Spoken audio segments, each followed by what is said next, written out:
call now on Pam and Craig, Dave's brother and sister, to come and share some of their memories and thoughts.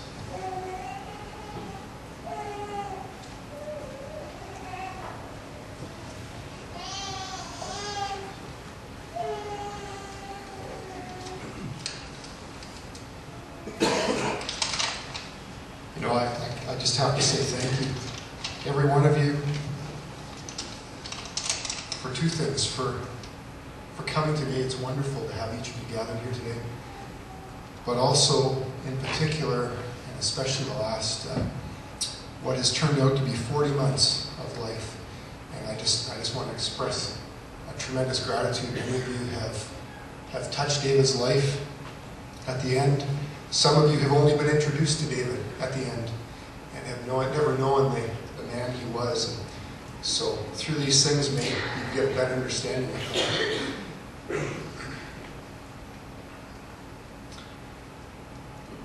So to start with some history of Dave's life, it started with his parents moving to Buffalo, New York from the Toronto area in August of 1966 with a little bundle that they carried that would change their life.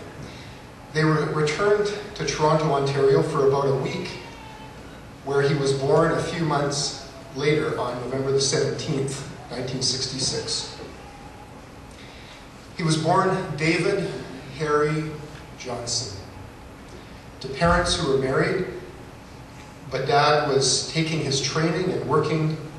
They're just somewhat newly married, within a year and a half or so of that, and taking his training and working on his PhD in health physics. I myself met Dave in 1969, and one of our first meetings involved him holding me in the front seat of the car, and as we traveled home from the hospital. And somewhere around 1970, Dave and our family, moved to Deep River, Ontario, a small town somewhat north of Ottawa, about an hour or a couple hours north of Ottawa. My memory of myself is not a great one, but I do remember playing around the neighborhood and sharing a room with Dave. We slept in single beds, side by side. It's amazing to think. That young lad with me, side by side, and just a special time of closeness in the same room. And I believe David, he attended kindergarten, and I believe grade 1 in Deep River. And in August of 1973, our family moved to a small town in Manitoba, the town of Pinawa. Dave and I spent the trip taking turns riding in the U-Haul truck. And yes, they did have U-Haul trucks back there, son. And back then, with our dad and riding in our brand new 1973 Pontiac Le Mans with Mom. Now, it was in Pinawa where David spent the remaining school years from grades 2 through 12. And Dave built up many friendships within the community, some of which we're thankful to those that are even here today from that friendship started way back then. Dave was quite athletic. In fact, when a physical fight with his favorite brother would break out, the said brother would have to Charlie horse Dave and then have a better chance of just simply outrunning him. Dave was involved in skiing, cross-country skiing, and even raced a number of times. And as with all the sports that he took on, he did it very well. In fact, I think he got up to a very high level within the provincial champions, maybe the second or third level within that. David also tried curling, and through school was involved in track and field, volleyball, many other sporty type pursuits. And David started his hockey at a very young age. He very much enjoyed hockey. And you would think in a small town of around 2,200 or so residents that there would be only one hockey rink. but in fact, on top of ponds, rinks made by clearing snow off of the frozen over river, and backyard rinks made with a garden hose. On top of that, there were also 2 regulation-size rinks, one an outdoor rink and one an indoor rink, which were side by side. Dave spent many hours on those rinks, as well as traveling to the various towns around, taking on other teams. Dave also picked up that natural reflex that so many of us have, that when, even to the end, I think, when somebody would shell a car, he'd reach back to grab the net. So he spent many, for those of you that may not understand that, many hours on the roads playing street hockey as well, so on and off the ice. Dave spent his time in just pursuing hockey and enjoying that. And even in the latter years, and even when he moved back to Kelowna, he went on to just enjoy that sport in particular. Dave also developed deep friendships, as he has done throughout his life in the many other places that he lived.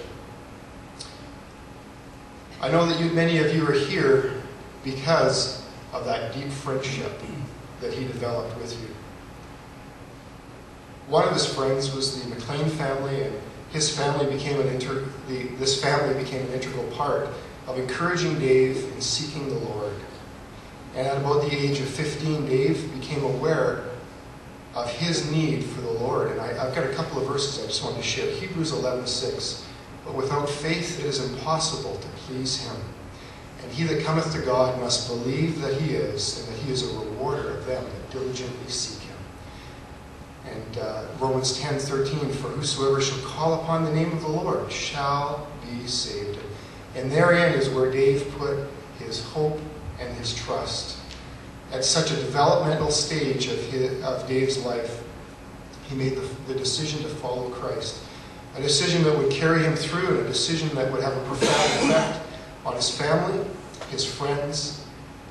And I know many, if not all of you here today, would not be here were it not for the fruit that you saw in David because of Christ. Dave was baptized in an outdoor swimming pool in Pinawa. And the change in his life with this decision started, and was even evident in the way Dave played hockey.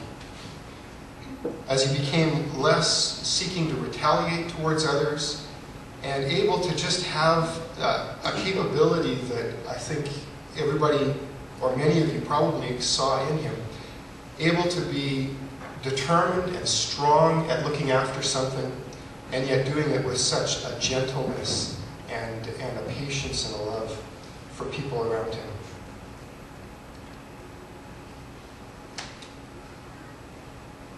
Dave was not on top of his class academically, but looking back, God had gifted him as a salesman with great people skills. With a birthday in November, Dave was always one of the youngest students in his class, and he graduated at age 17 in June of 1984. Dave moved into Winnipeg in September of that year and started attending a 2-year business administration course at Red River Community College. Dave only lasted a number of months in that course, and then started a path which God would ultimately use to bring him to meet his dear wife, Shen, and I'm sure ultimately maybe 75% or more of you here today. This path started with obtaining a job in Woolco's shoe department. This department was owned and run by Kinney Shoes. And Dave was recognized by many of his managers and eventually worked at a Kinney shoe store in Winnipeg. And then in the process of that, and some of my details on this are a little fuzzy, but I meant to clarify it earlier, but he moved on to Calgary and was working there for the same company, and I believe still in Kinney Shoes. And eventually, again, just the recognition from his managers of his capabilities. The company was starting a new store in some mall called, maybe you've heard of this, Orchard Park Mall, in some place called Kelowna. And Dave was the first manager of Randy River, at that store in the mall here. And he learned much there and found that the mall was a great place to find things: clothes, shoes, a wife. It was there that Dave and Shani met, and then eventually, I think it was within about a year of that, 9 months, that he married her.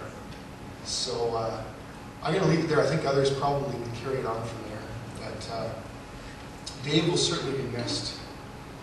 And yet we're just so grateful, and I'm grateful, Pam, as well, as we think of the legacy that he left, the two of us. And you know, I'm just so encouraged by the Lord, just to think, you know, of him weeping as well at a funeral of Lazarus. And anyway, but he helped us very much, and again, I'm sure he's touched many of you, and just being able to know the hope of God and have that beauty to look forward to know the peace. And that's the only reason I can stand up here without completely bawling today, to know that. So